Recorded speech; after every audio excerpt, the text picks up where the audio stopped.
Essa manhã eu saúdo os irmãos. Um bom dia e a graça e a paz seja com todos. Nós estamos numa série nesse mês de fevereiro e março chamado Você é Aquilo que Adora, no qual nós vamos, semana após semana, vendo qual que é o problema fundamental do ser humano, né? Que é a idolatria. É não termos o Senhor no pódio do nosso coração, mas irmos atrás de ídolos.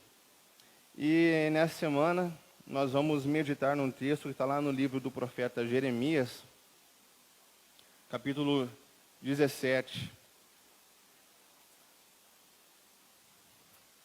os versículos 5 a 14.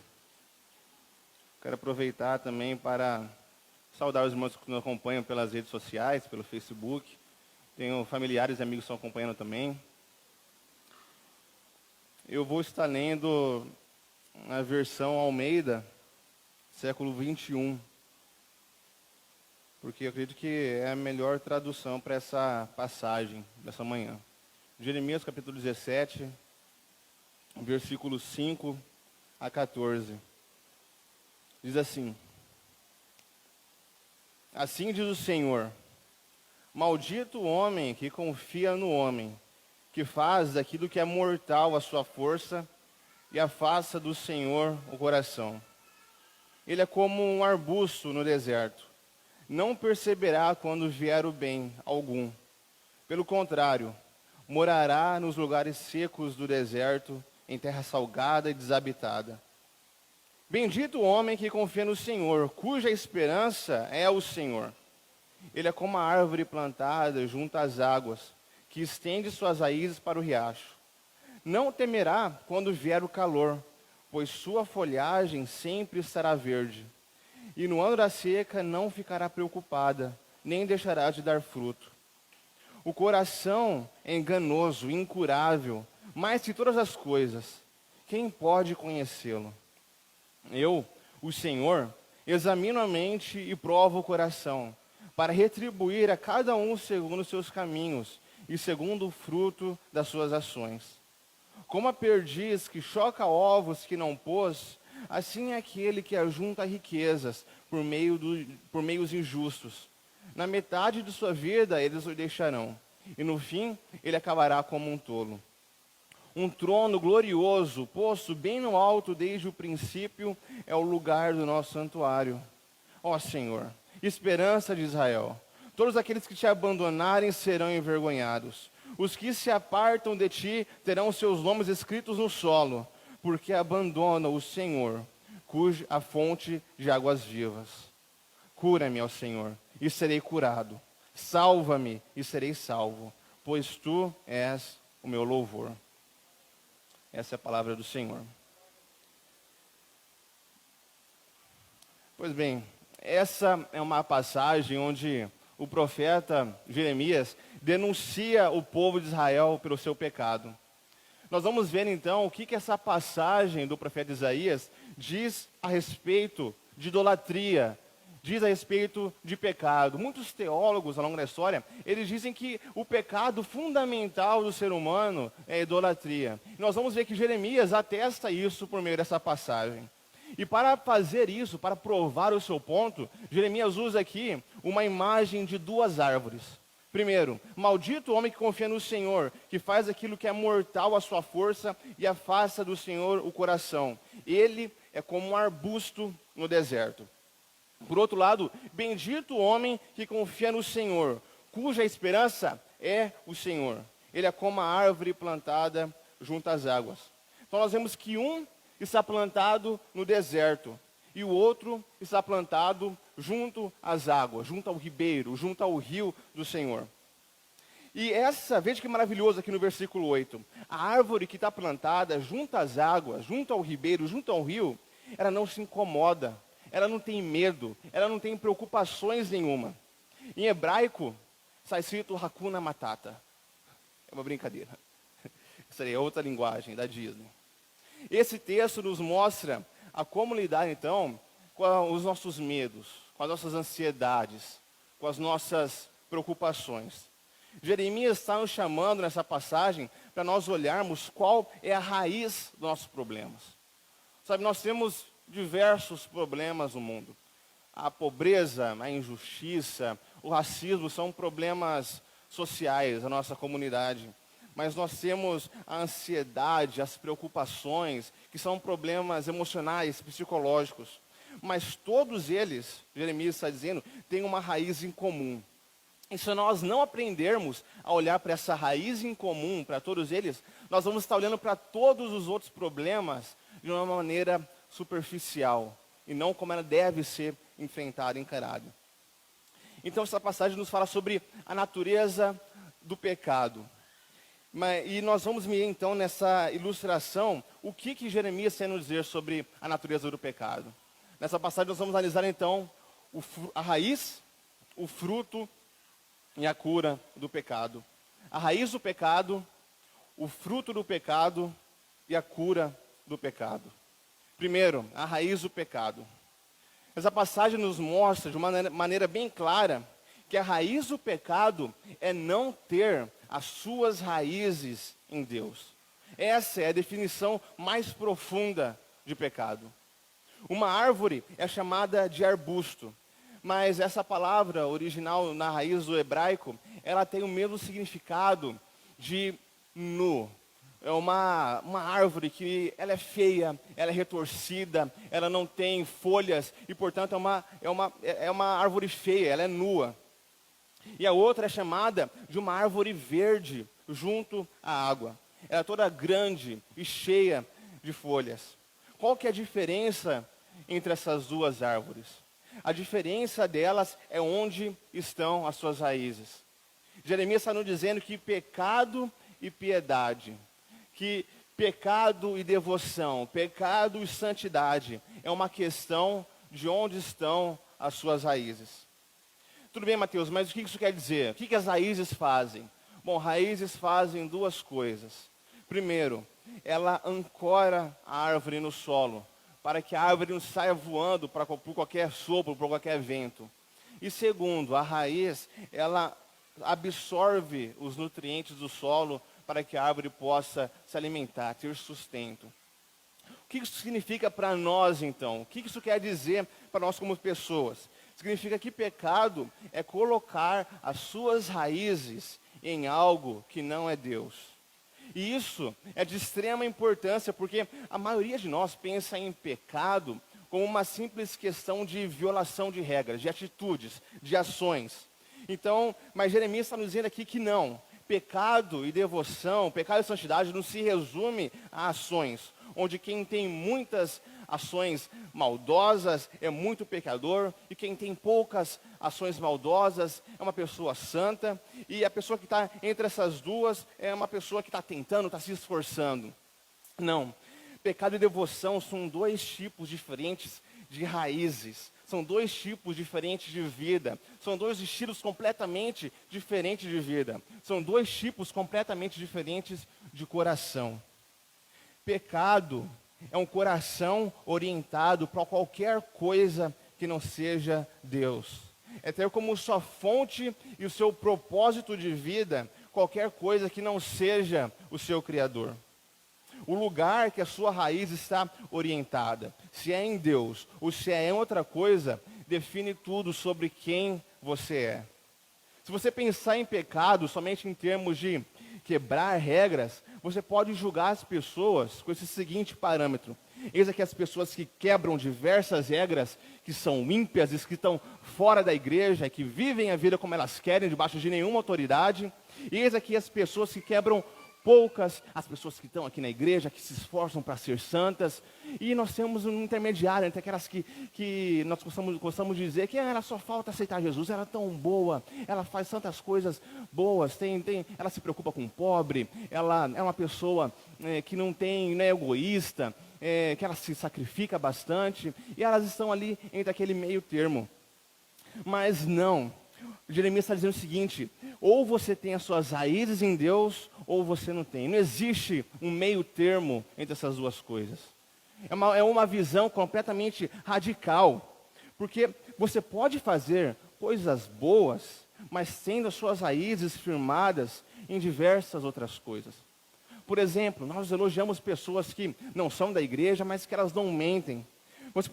Você pode dizer sempre a verdade, mas você pode dizer a verdade a partir de um medo de não ser pego. Se eu pecar, as pessoas vão descobrir. Ou você pode não mentir, sempre falar a verdade por uma questão de orgulho. Eu não sou como essas pessoas que mentem e que não têm palavra.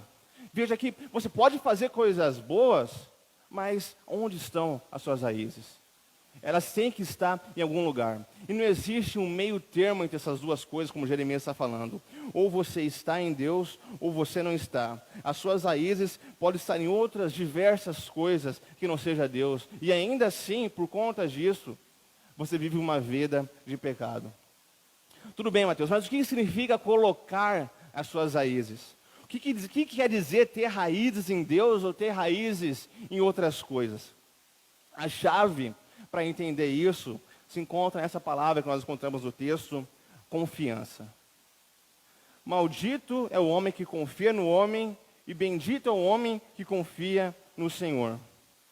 Jeremias está dizendo, então, que independente de você ser uma pessoa religiosa ou não, você está colocando a sua confiança, o seu coração, as suas expectativas, a sua felicidade, as suas raízes, toda a sua vida está baseada em alguma coisa. E todo o curso da sua vida, todas as decisões que você faz é determinada e é tomada por isso.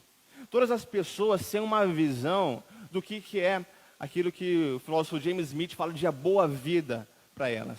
Todo mundo tem um imaginário do que seria uma vida próspera, uma vida feliz. E mesmo que você não perceba, mesmo que você nem nunca tenha parado para pensar nisso, todas as suas decisões são tomadas em prol, buscando esse objetivo da vida boa, do que é um reino para você, qual que é a sua visão de reino, qual que é a sua visão de ter uma vida próspera, onde existe paz, onde você pode poder cantar Hakuna Matata sem preocupação.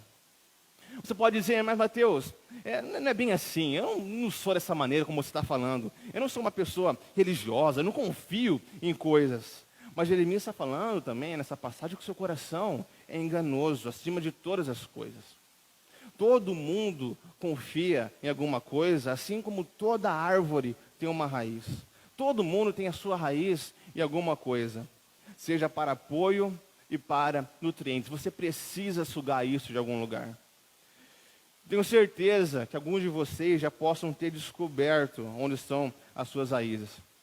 Mas caso ainda não tenha descoberto, deixa eu te dar 2 testes para você tentar descobrir. Um teste positivo e um teste negativo. O teste negativo tem a ver com o sustento e apoio.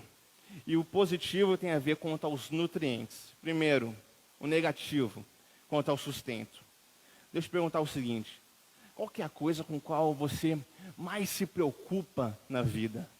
Qual que é aquilo que tira o seu sono e você não consegue dormir de maneira nenhuma? Qual que é o seu maior pesadelo? Aquilo que, se for tirado de você, você perde toda a sua alegria de viver, não existe mais sentido, não existe mais propósito. Todo mundo tem alguma preocupação, algo que se preocupa, que não pode perder de maneira nenhuma, seja pessoas, ou seja coisas, seja bens. O que se você perdesse te assustaria, você poderia até mesmo surtar, tiraria até mesmo a sua felicidade de viver, tiraria o seu sustento, tiraria o seu chão, tiraria o seu apoio. Esse é o teste negativo, todo mundo tem alguma coisa assim. Mas eu te dar então o teste positivo, caso você não tenha encontrado ainda. William Temple, um bispo anglicano, certa vez disse que a sua religião é aquilo que você faz com a sua solitude.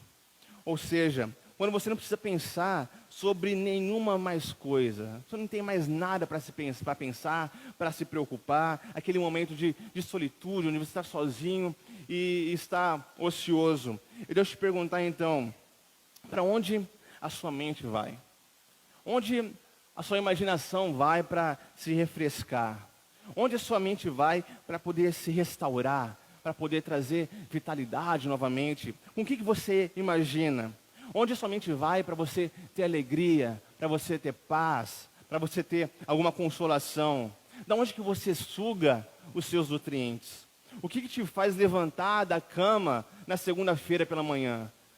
O que é essa coisa com a qual você sonha acima de todas as coisas? Que você pensa que, sabe, se eu tiver isso, aí sim eu vou ser uma pessoa feliz. Pode ser coisas materiais, você pode pensar em comprar uma casa nova, você pode pensar em redecorar a casa que você tem, você pode pensar em carros, em roupas, em joias, em viagens. É isso que faz você se sentir bem? Passar em um concurso? Olha, o que você olha e você diz, se eu tiver isso, aí sim eu vou estar pleno, eu vou ser satisfeito. Somente então eu vou ser feliz. Pode não ser coisas materiais, podem ser outras coisas. A sua mente vai atrás de outras pessoas. Você é o tipo de pessoa que você precisa sempre sentir que você é necessitada de alguma maneira. Você tem que se sentir necessária. Você sempre tem que sentir que você está salvando alguém de alguma coisa, de algum lugar. Ou talvez seja romance, você pensa em ter um parceiro romântico, você pensa naquela pessoa amada que você pensa, meu Deus, se eu tivesse ela, eu vou ser feliz. Ou talvez você pensa muito nos seus filhos, sabe, se os seus filhos passarem por alguma coisa terrível, isso abalaria você acima de todas as coisas. Ou você tenta viver a sua vida através dos seus filhos. O que é essa coisa? O que você pensa que se você tivesse, você finalmente estaria feliz? Ou talvez seja conquistas pessoais. Você pensa sobre a sua carreira, você pensa em ter sucesso, ou talvez a sua mente pensa em alguma causa ideológica ou política, ou talvez seja até mesmo algum hobby, no qual você definiu algumas metas para você, alguns objetivos, e você precisa realizá-los antes de morrer, alguma coisa do tipo. Onde a sua mente vai para se restaurar, para poder conseguir alegria, onde a sua imaginação vai para poder absorver nutrientes para você encarar a sua vida, a sua rotina. William Temple diz que seja lá o que você pense, essa é a sua religião. É o seu interesse último, é onde a sua fé está, é onde as suas raízes estão. Existe algo no qual a sua alma descansa, a sua alma precisa disso, o ser humano precisa disso. Nós precisamos viver com algum sentido na vida. Nós somos aquilo que os filósofos, os telos, vão falar de que nós somos o homo religiosos. Nós somos seres religiosos. Ainda que você não se pense como uma pessoa religiosa, você precisa de um propósito, você precisa de uma história para que todas as suas coisas, para que toda a sua vida possa fazer sentido. Você precisa ter uma narrativa de vida. Qual que é a sua? Você já descobriu? E é essa sua religião que controla toda a sua vida. Ela controla as suas ações, controla as suas motivações, controla as suas decisões. A questão não é se você tem uma religião ou você não tem. A pergunta é, qual é a sua religião? A pergunta não é se uma árvore tem raízes ou não, mas onde as raízes da árvore estão. Sabe, existe esse escritor existia na realidade, David Foster Wallace, se não me engano. Ele talvez não seja muito conhecido aqui, mas ele era muito conhecido nos Estados Unidos. E uma vez ele deu uma palestra, se não me engano, na Universidade de Cornell. E ele fez essa palestra uma semana antes dele tirar a própria vida. E nessa palestra, ele estava fazendo uma palestra para alunos que estavam graduando. Ele dizia exatamente isso. Veja, David Foster Wallace não era uma pessoa religiosa, mas ele dizia que todo mundo precisa adorar alguma coisa. A questão, não é se você adora ou não, mas o que você adora. Ele diz nessa palestra, sabe, eu acho impressionante, porque talvez não seja essa a realidade, mas eu acredito que para uma pessoa falar essas coisas uma semana antes dela tirar a própria vida, muito provavelmente é porque ela estava pensando nisso há muito tempo, e essa é a conclusão da vida dela. Ele diz que se você é uma pessoa que adora o dinheiro, você nunca vai achar que você tem o suficiente. O pregador antigo, inglês, Charles Spurgeon, dizia que se você tivesse o dobro daquilo que você tem hoje, você ainda não estaria satisfeito. David Wallace fala que se você adora a inteligência, você vai sempre se sentir burro, você vai sempre achar que você é uma farsa, que alguém vai descobrir você em algum momento. Se você adora a beleza, você vai sempre se sentir feio. Você nunca vai acreditar que você satisfaz os padrões da sociedade. Então ele diz que quando você finalmente chegar velho, chegar o momento da sua morte, você já vai ter morrido 1 milhão de mortes até lá. Uma pessoa que não é religiosa, uma pessoa que não se encontra no contexto religioso, ele entende isso no momento de maior lucidez da vida dele. Todo mundo precisa de um propósito, precisa adorar alguma coisa, colocar suas raízes em algum lugar. Uma vez, Winston Churchill teve uma pequena discussão com seu criado. O criado tinha sido desagradável e depois voltou para se desculpar com Churchill. Mas ele falou para Churchill que Churchill também tinha faltado com a educação para ele. E Churchill respondeu: é verdade, mas eu sou um grande homem. É verdade, mas eu sou um grande homem. O que Winston Churchill está fazendo aqui? Ele está mostrando onde estão as raízes dele. Ele está mostrando aonde ele vai para poder justificar as ações dele. E no caso dele é nas suas conquistas. Olha quem eu sou. Olha aquilo que eu fiz. E daí se eu for maldoso com meu criado? É a isso que ele recorre para poder restaurar a mente dele. É disso que ele tira os seus nutrientes. Essa é a religião do Churchill. Deixa eu te perguntar, onde estão as suas? Você já descobriu onde elas estão? Eu acho maravilhosa essa passagem em João, capítulo 4, onde Jesus conversa com a mulher samaritana. É o maior diálogo de Jesus dos evangelhos. Então Jesus está conversando com ela e oferece a ela essa água viva. Porque, segundo ele, quem beber dela jamais vai ter sede. Ou seja, uma fonte de sustento, uma fonte de satisfação máxima, da qual se você beber, você jamais vai sentir sede. Ou seja, Jesus está oferecendo para essa mulher uma sensação de completude, de plenitude, de satisfação máxima.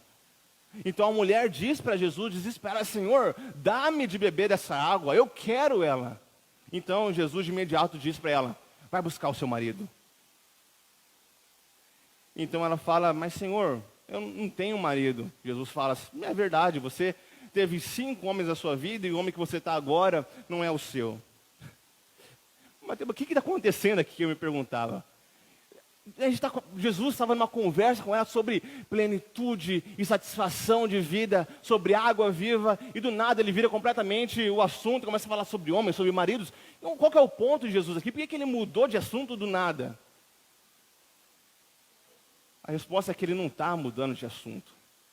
Jesus está falando para ela: se você quer entender a natureza dessa água que eu estou oferecendo para você, você precisa entender antes onde você está tentando satisfazê-la, satisfazer essa sua sede. Que é através dos homens, através de maridos, através de parceiras. Você vem tentando satisfazer essa sua sede através de relacionamentos. Mas isso não tem funcionado para você. Você continua com sede.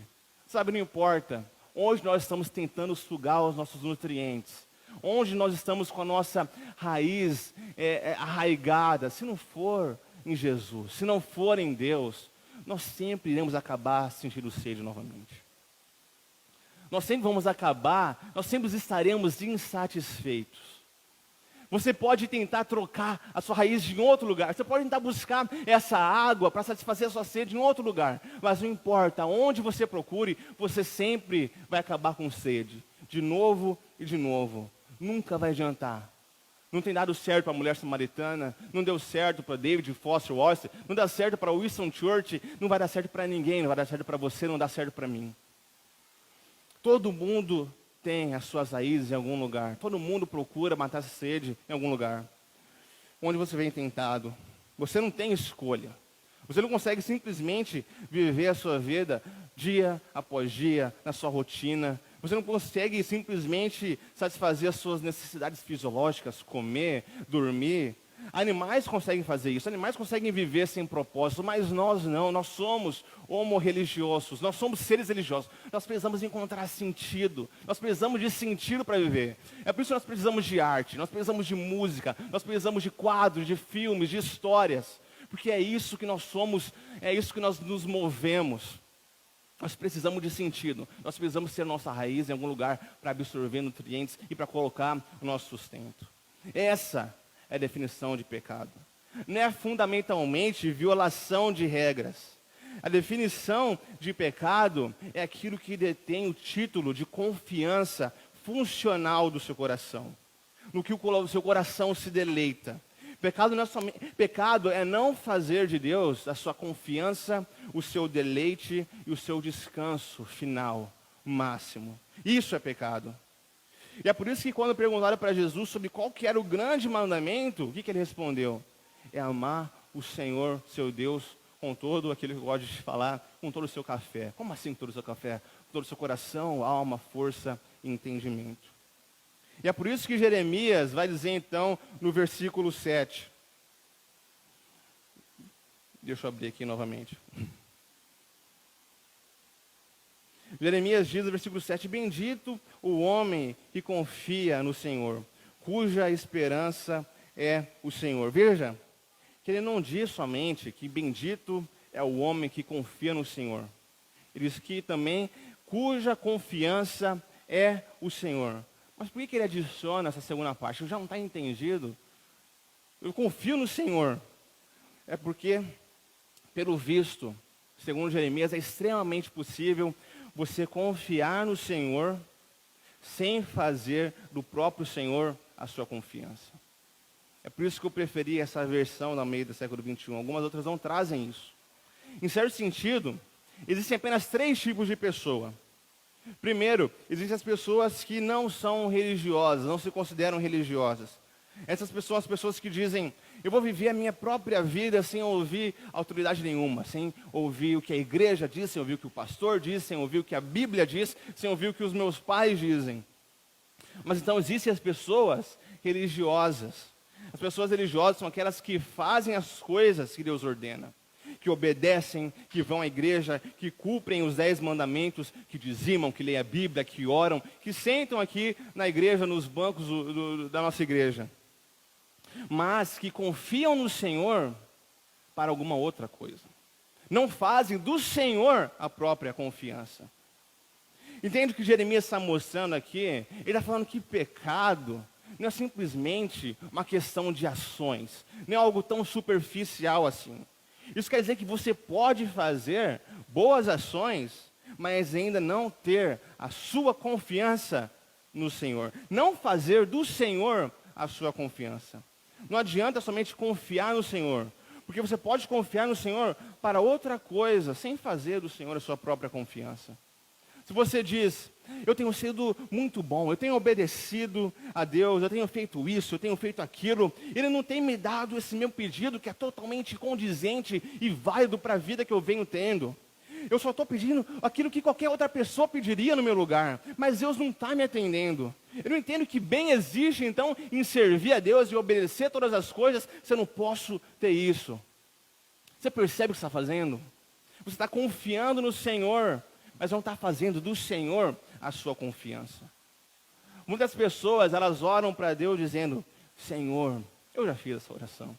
Você provavelmente já fez essa oração. Se o Senhor me der isso, então eu vou te servir, eu vou te amar com todo o meu coração, eu vou para a igreja, eu vou obedecer ao Senhor em todas as coisas.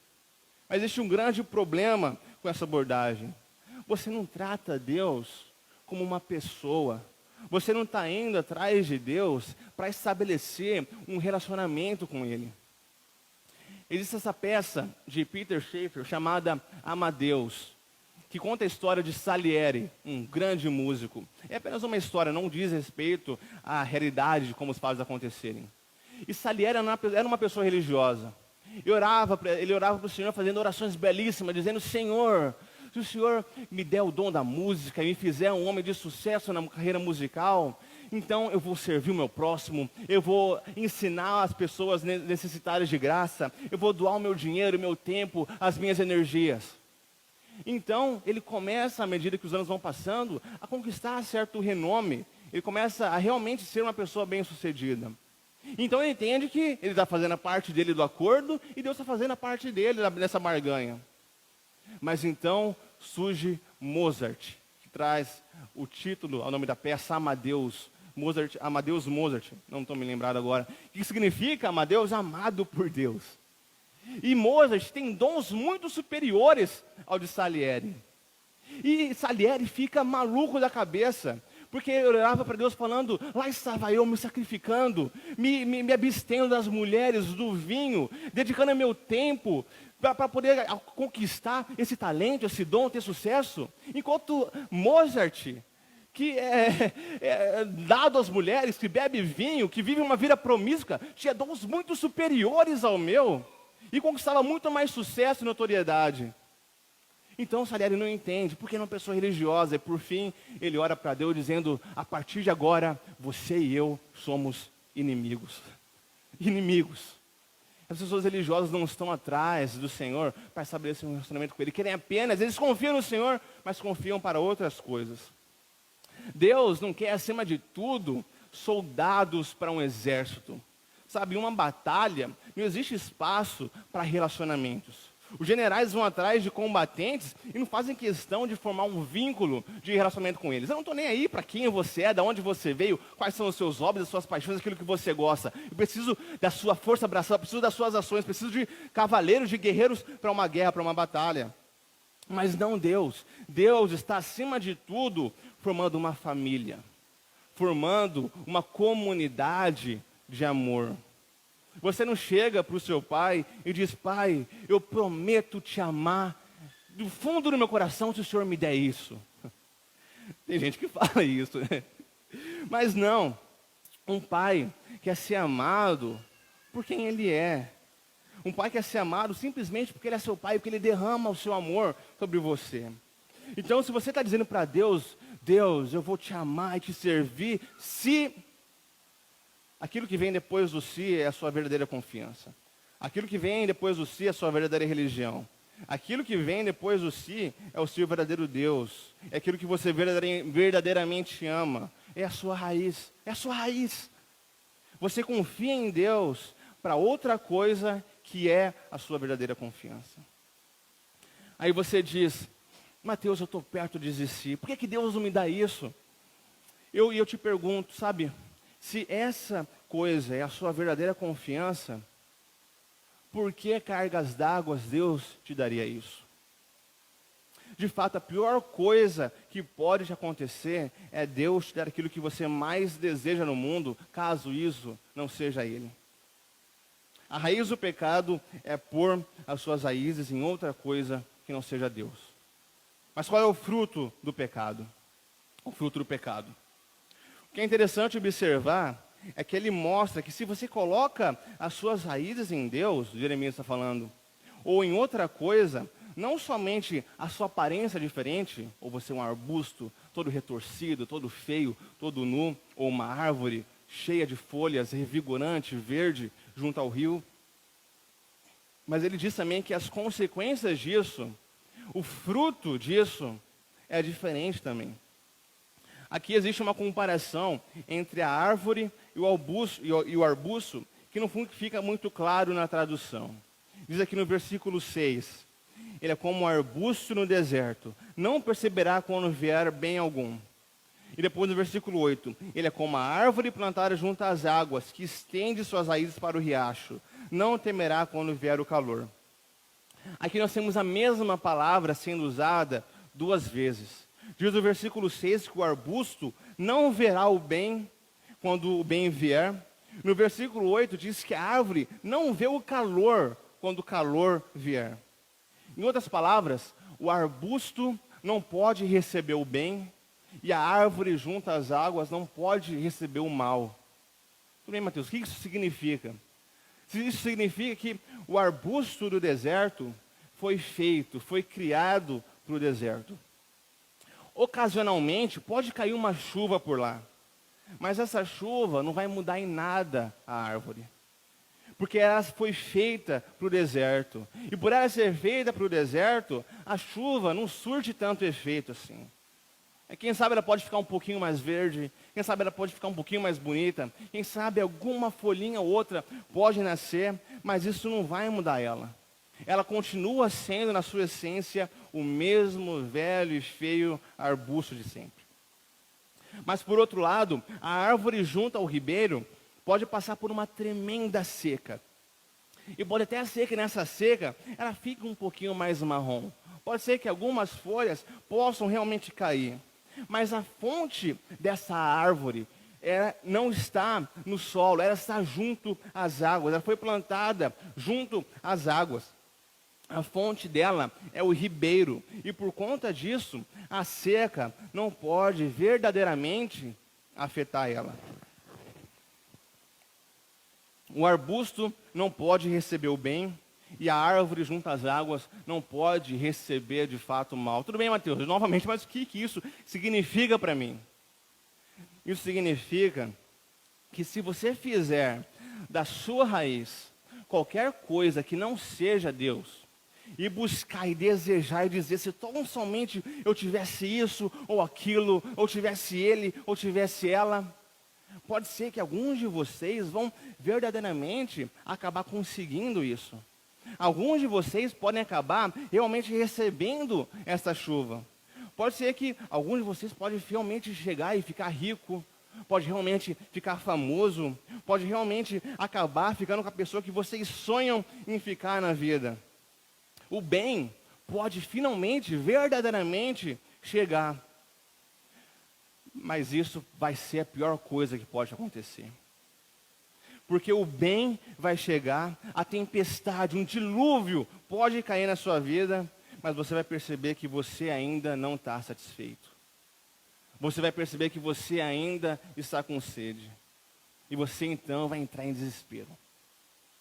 Como David Wallace realmente conseguiu o sucesso, a fama, que ele realmente tanto queria na vida. Mas por fim ele acabou dando um discurso desses e por fim acabou se suicidando. Porque ele não entendeu. Isso era tudo que eu queria, mas o que mais queria na vida, ser um autor famoso, ser conhecido, poder finalmente ser convidado para dar uma palestra numa faculdade famosa, que faz parte da Ivy League. Mas ainda assim, uma semana depois, ele tirou a própria vida, porque ele entendeu que ele ainda não estava satisfeito. Sabe, muitos de nós podemos encarar essa nossa sede, essa nossa falta, esse nosso desejo da nossa alma como uma motivação, como o impulso para a gente conquistar o nosso sonho. Sabe, eu não tenho isso, eu estou sedento, mas é porque eu ainda não tenho. Esse é o meu desejo, eu tenho que converter isso para as minhas ações, para poder finalmente conquistar esse meu objetivo, conquistar esse meu sonho. Sabe, e porque poucos de nós verdadeiramente conseguimos aquilo que nós tanto sonhamos na vida, pode ser que você passe a sua vida inteira sem se dar conta de que essa sede, essa sua falta, é na realidade uma sede espiritual, que você não vai conseguir através de outras coisas. Existe essa mulher chamada Cynthia Raymond, que costumava escrever para um jornal chamado Village Voice. Ela conheceu muitas pessoas que lutavam pelo sonho de serem famosas, atores de sucesso. E essas pessoas costumavam dizer, se eu fosse famosa, se eu conquistasse o sucesso na minha carreira, eu finalmente seria feliz. Então, do dia para a noite, algumas pessoas conseguiam isso de fato. Mas ao conseguirem, elas se tornavam pessoas insuportáveis, se tornavam pessoas iradas e pior, pessoas mais infelizes do que antes. Então o Cynthia escreveu para a revista: eu morro de dó de celebridades, morro mesmo. As celebridades já foram um dia seres humanos perfeitamente agradáveis, mas agora a sua ira é uma coisa horrível. Eles queriam ser famosos mais do que qualquer um de nós, trabalharam e se esforçaram o máximo para isso. E no dia seguinte, à conquista da fama, elas querem tomar uma overdose. Pois aquele sonho impossível, pelo qual tantos lutaram, a fama que transformaria tudo em um paraíso, que faria da vida deles algo suportável, que lhes traria realização pessoal e felicidade, havia finalmente chegado. E nada havia mudado. Eles ainda eram eles mesmos. Então, Cynthia faz uma observação que eu acho maravilhosa, impressionante. Ela diz: eu acho que quando Deus quer fazer uma brincadeira de mau gosto com a gente, Ele realiza o sonho que nós mais desejamos. As poucas pessoas que realmente conquistaram os seus sonhos sabem disso, entendem isso, que não adianta. Aquilo que você mais deseja, aquilo onde as suas raízes estão para absorver nutrientes, aquilo que você sonha em conquistar, não é o suficiente ainda. O que é impressionante é que se nós não orarmos pedindo para Deus, seja feita a sua vontade, Ele vai virar para você e vai dizer, então, seja feita a sua vontade. E essa pode ser a pior coisa que pode acontecer. Em Romanos 1, Deus fala que como punição dos pecados, Deus entregou à humanidade o desejo dos seus corações. Sabe, eu acho isso uma declaração impressionante. Como punição dos pecados, Deus dá aos seres humanos as coisas que elas mais querem na vida. Cíntia Remo não é uma pessoa religiosa, mas ela está certa na observação dela. O inferno na sua vida é aquilo que você mais deseja. É aquilo que você mais busca. Porque quando você finalmente conquistar, você vai entender o que Cíntia está falando, o que Paulo está falando. Eu acho que essa é a descrição mais trágica que nós temos sobre o ser humano na Bíblia, essa de Romanos 1. E é isso que Jeremias está falando também, que pode haver um dilúvio no deserto, mas você ainda vai estar com sede. As suas raízes não mudaram, você continua sendo um arbusto. Mas por outro lado, Jeremias diz que é o exato oposto para quem tem as suas raízes firmadas em Deus.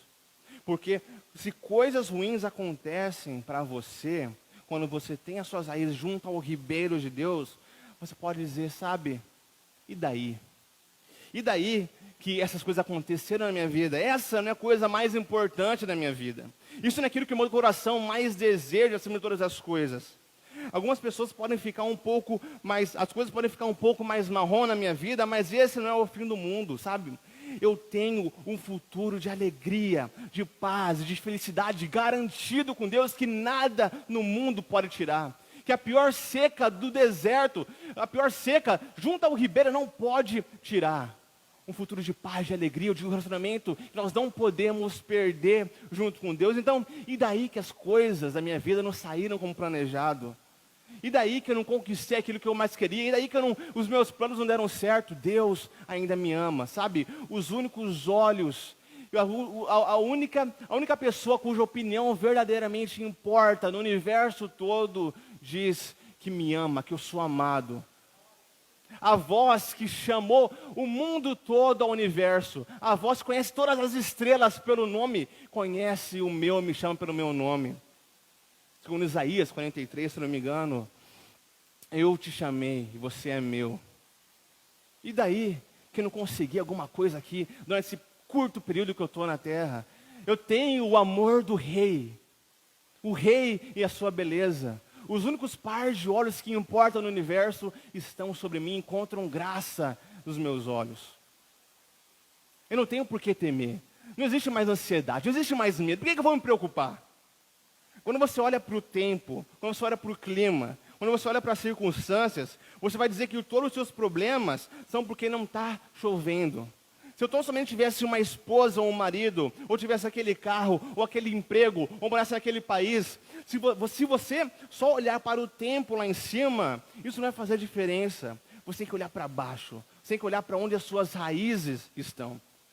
Se você está preocupado, nervoso, ansioso, você vai sempre culpar as circunstâncias. O problema está lá fora, mas essa não é a verdade. A verdade é que se você sente assim, é porque essas coisas são a sua confiança.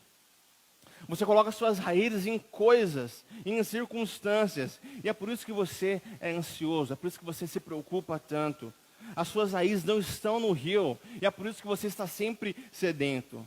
Toda chuva do mundo não vai mudar você, porque as suas raízes não estão junto ao ribeiro. E a falta de chuva jamais vai arruinar alguém cujas raízes estão junto ao rio. Em João, finalzinho de João, na oração sacerdotal de Jesus, no final da oração, Jesus vira para os seus discípulos e ele diz: eu vos dou a minha paz vos dou, não dou como o mundo dá. O que Jesus quer dizer com isso? Qual a diferença da paz de Jesus para a paz do mundo? É que a paz do mundo depende das circunstâncias. Existem paz entre as nações quando não existe guerra, na falta de guerra. Você se sente em paz na sua vida quando as circunstâncias da sua vida são favoráveis, quando você tem saúde, quando você sente que você tem segurança, quando você tem uma pessoa amada, quando você não tem problemas na vida, você se sente em paz. Mas a paz que Jesus dá é diferente da paz que o mundo dá. É uma paz que não depende das circunstâncias. É uma paz a qual pode cair o mundo em cima de você, mas você ainda tem uma paz que é interna, está no seu coração. Essa é a paz que Jesus dá, independente das circunstâncias. Deus é o nosso refúgio e fortaleza, socorro bem presente na angústia, pelo que não temeremos, ainda que a terra se mude, ainda que os montes se transportem para o meio dos mares, ainda que as águas rujam e se perturbem, ainda que os montes se abalem pela sua braveza. Há um rio cujas correntes alegram a cidade de Deus, o santuário das moradas do Altíssimo. Deus está no meio delas, ela não será abalada. Deus a ajudará já ao romper da manhã. Sabe, que o mundo caia ao nosso redor. Deus é o nosso socorro. Deus é o nosso refúgio e fortaleza. Socorro bem presente na angústia. No fundo, o que você procura de verdade através dos relacionamentos? Ser uma pessoa amada? Ser uma pessoa desejada? O que você procura de verdade quando você está atrás do dinheiro? Você procura segurança? Você procura paz? O que você realmente está atrás quando você procura obter poder? Reconhecimento? Aplauso de outras pessoas? O que você quer quando você procura o sexo? Se sentir desejada, se sentir plena? O que você quer quando você procura sucesso, um senso de conquista, de importância? Sabe, todas as nossas buscas na vida na realidade, no fundo, uma busca por Jesus. Quando você busca um relacionamento romântico, é o amor dele que você está indo atrás na realidade. Esse é o único amor que realmente é verdadeiro, que realmente é perfeito. Quando você está atrás de aprovação de outras pessoas, o que você está indo no fundo, o que você mais deseja, o que você precisa, é da aprovação de Deus. Porque quando você tem a aprovação de Deus, e daí que outras pessoas não me veem bem? E daí que eu não sou bem visto, que as pessoas não me reconhecem o meu trabalho? O rei do universo me reconhece e me aplaude e me aprova. Nós somos, como C.S. Lewis fala, como crianças que brincam na lama porque não sabem como é brincar na areia da praia. Esse é o fruto do pecado, a raiz do pecado, o fruto do pecado, a cura do pecado. Mateus, qual que é a cura do pecado? Se você ler o versículo 14 de Jeremias, a palavra diz: cura-me, Senhor. E o versículo 9 diz que o coração é irremediável. Jeremias parece estar se contradizendo aqui. Primeiro ele diz que o coração é incurável, depois ele diz: Senhor, cura-me. Mas é claro que na realidade ele está falando que é humanamente incurável. Se você prestar atenção, o texto diz que o arbusto simplesmente está no deserto. Mas a árvore junto ao rio, foi plantada lá. Mas por que Jeremias diz isso? Isso não tem a menor significância, Mateus. Não tem. Porque ele está tentando provar um ponto aqui, que é o seguinte: que árvores não podem plantar a si mesmas. Você precisa ser plantado. Você precisa nascer de novo. Você precisa de regeneração. Você precisa de uma intervenção externa. Você não pode fazer isso por você mesmo. Você é apenas uma árvore. Você nunca vai ser curado da sua ansiedade, da sua preocupação, do seu medo, sem antes regeneração. Você não vai encontrar forças, esperanças ao olhar para o clima, para olhar para cima, para as nuvens, ou para olhar para dentro, como a cultura diz hoje em dia que você deve procurar. Você precisa olhar para baixo.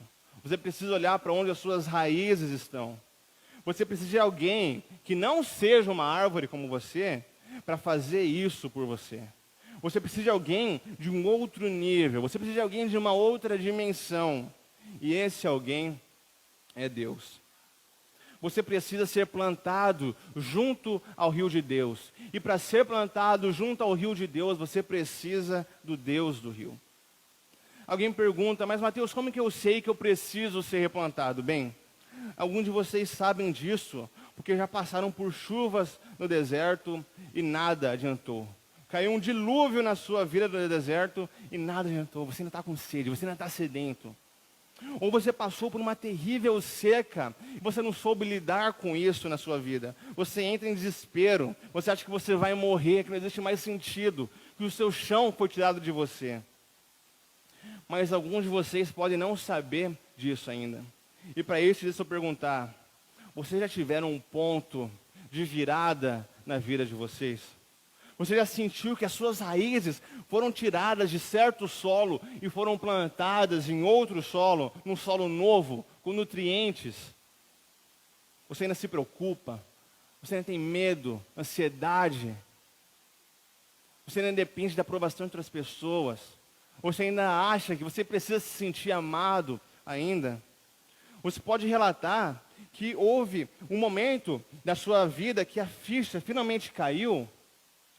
Ou sua resposta seria, bem, eu sempre fui da igreja, eu nasci na igreja, e eu estou indo domingo após domingo, eu sempre busquei obedecer os mandamentos, obedecer os meus pais, mas nada disso nunca aconteceu na minha vida, bem, então você precisa nascer de novo, você precisa ter as suas raízes colocadas junto ao rio de Deus ainda. Você precisa ter as suas raízes firmadas em algo que realmente te nutra. Sabe, e se depois de um acidente, um médico chegar para você e te disser que tem péssimas notícias e que muito em breve você vai estar numa cadeira de rodas pelo resto da sua vida? Como você lidaria com uma notícia dessas? Você nunca mais vai poder correr, você nunca mais vai ter sexo, a sua carreira não vai para frente, nunca mais vai ter beleza. O Evangelho te dá os nutrientes para encarar essas situações, para encarar essas coisas. Você ainda, se você acredita em Jesus, você ainda vai ter amor. Você ainda vai ter significância, importância, reconhecimento. Um dia você, no futuro, vai correr e você nunca vai cansar. Você vai voar como as águias. Um dia você vai dançar de alegria. Um dia você vai sentir o calor, seus pés vão tocar a grama num mundo completamente novo, restaurado de Deus. Um dia você vai ter todas as coisas. Um dia você vai beber de um vinho novo e vai se alegrar. Um dia você vai se deliciar com comidas novas, diferentes. Um dia você vai abraçar Jesus e vai sentir o calor dele junto de você. Você ainda vai ter todas essas coisas. Somente o Evangelho te dá esse nutriente, esse poder, essa força para a sua vida, para encarar as secas, para encarar as circunstâncias, para encarar essa sede, essa falta que você sente hoje. Mateus, eu quero isso para a minha vida, eu quero essa força, esse poder para a minha vida. O que me falta, o que eu preciso? Primeiro, para ser replantado, você precisa ter convicção do seu pecado. A melhor maneira de você ter convicção do pecado é se você entender essa definição. Não adianta você dizer que você é uma boa pessoa. Você ama a Deus com todo o seu coração, com toda a sua alma, com toda a sua força, seu entendimento. Você se deleita nele. Você tem prazer de estar junto com ele. Você tem uma sede por ele, por um relacionamento com ele. Se você entender que você não vive dessa maneira, somente então você vai poder se virar para Deus e dizer, Senhor, cura-me, cura o meu coração irremediável. Mas como, Mateus, Ele pode me curar? Como que Ele pode curar você?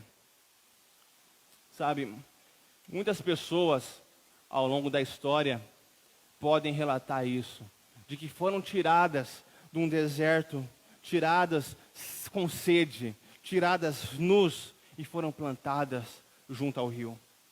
Deus fez isso a muitos de nós. Mas houve apenas um homem que esteve plantado junto à margem do rio a vida toda, mas que foi tirado de lá.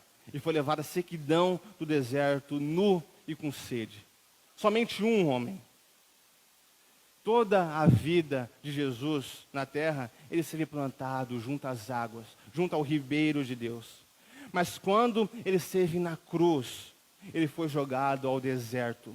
Arrancaram dele as suas roupas, ele ficou nu. E ele finalmente também disse na cruz, tenho sede. Ele se tornou um arbusto no deserto. Ele conhecia o amor, ele conhecia a comunhão, ele conhecia o favor de Deus, porque ele estava junto ao ribeiro. Mas mesmo assim, ele foi tirado de lá e lançado ao deserto. Teve sede, ficou nu e foi despedaçado. Tudo isso porque ele sofreu a penalidade do nosso pecado no nosso lugar. E porque ele perdeu o seu lugar junto ao rio, nós podemos ganhá-lo. Porque ele foi jogado, lançado ao deserto e teve sede, nós podemos agora ter rios de água viva fluindo no nosso ventre, a jorrar para a vida eterna. E para ter tudo isso, você só precisa fazer dele a sua confiança. Você precisa acreditar que verdadeiramente ele sofreu sobre o jugo, que o sacrifício que nos traz a paz estava sobre ele. Pelas suas pisaduras nós fomos sarados. O castigo que nos traz a paz, ele mesmo sofreu. E por conta disso, hoje nós podemos ter todas essas bênçãos, porque ele sofreu no nosso lugar. Você pode dizer, Mateus, mas isso não é nada novo para mim. Eu sei bem disso. Eu estou plantado junto ao rio. Eu sei que isso aconteceu na minha vida. Sabe, realmente pode acontecer que você foi plantado, você foi tirado do solo do deserto, foi plantado junto aos rios, e você ainda se preocupa, e você ainda tem medo, você ainda sofre de ansiedade. Mas por quê? Por que isso acontece junto comigo, para mim? Porque você precisa estar mais perto do rio. Sabe, à medida que nós nos esquecemos da verdade do Evangelho, nós somos, pouquinho a pouquinho, sendo puxados um pouquinho mais para longe do rio. Em Efésios 3, Paulo ora para que os efésios sejam arraigados em Cristo, para que possam conhecer qual seja a largura, o comprimento, a altura, a profundidade do amor de Cristo, que excede todo entendimento, para que sejais cheios de toda a plenitude de Deus. Os irmãos de Éfeso eram cristãos, mas Paulo ora para que as raízes deles estejam mais próximas do rio. Você precisa tomar tempo para meditar a respeito da sede de Jesus. Você precisa tomar um tempo, um devocional, para meditar no que ele sofreu, na sua sequidão, no que ele sofreu no deserto. Porque somente assim, à medida que nós meditarmos, nós seremos trazidos pouquinho a pouquinho, cada vez mais perto, próximos ao rio. Eu sei que você se preocupa, porque eu me preocupo. Eu sei que você sofre de ansiedade, porque eu também sofro. Eu sei que você tem medo, porque eu também tenho medo. Mas à medida que nós meditarmos nessa verdade, de que ele sofreu tudo isso no nosso lugar, de que ele teve sede, para que nós pudermos sermos satisfeitos, isso é a única coisa que pode verdadeiramente mudar a sua vida. Isso sim vai ser verdadeiramente o fim da sua sede. Sabe, você não se dá conta da profundidade da sua alma, até você perceber o quanto de amor você realmente precisa para estar satisfeito. Você pode ter o cônjuge perfeito e ainda assim você está desesperado por amor. Você pode ter uma carreira muito bem sucedida e ainda assim se sentar no sofá do psicólogo. Você pode receber todos os bens do mundo, mas ainda vai estar dizendo, eu quero mais, eu preciso de mais. Ainda não é o suficiente. Sabe, parques são lugares incríveis, com muita beleza, vários jardins, nós adoramos ir para parques. Mas existem pessoas que não têm onde morar e os parques se tornam as casas delas. O que nos atrai aos parques são a beleza do lugar. Mas qualquer pessoa que vive nos parques, em vez de visitar os parques, não vê mais a beleza que atrai você, que atrai eu. Porque o parque não pode carregar o peso da sua vida. O parque não é um lugar para você viver, para você cozinhar, para você defecar, para você dormir. Quando as pessoas começam a fazer isso, aquilo que atraía elas até lá é finalmente destruído. Sabe, nós temos que olhar para os nossos cônjuges, nós temos que olhar para os nossos filhos, nós temos que olhar para a nossa carreira, nós temos que olhar para os nossos pais, para os nossos familiares, para os nossos amigos, para todas essas coisas e dizer, essas coisas são apenas parques. Elas não podem carregar o peso da minha vida. E é somente assim que você pode aproveitar o parque e você vai poder dizer, esse parque não é o solo onde está a minha raiz. Eu tenho um outro solo que pode verdadeiramente suportar o peso da minha vida. Sabe, é somente assim que você vai finalmente poder aproveitar as coisas que você tem, as bênçãos que você recebe, da maneira que elas devem ser aproveitadas. os cônjuges, o casamento, os filhos, o sexo, o dinheiro, o poder, o sucesso. Essas coisas não podem satisfazer a profundidade da sede da sua alma, a grandiosidade da sua alma.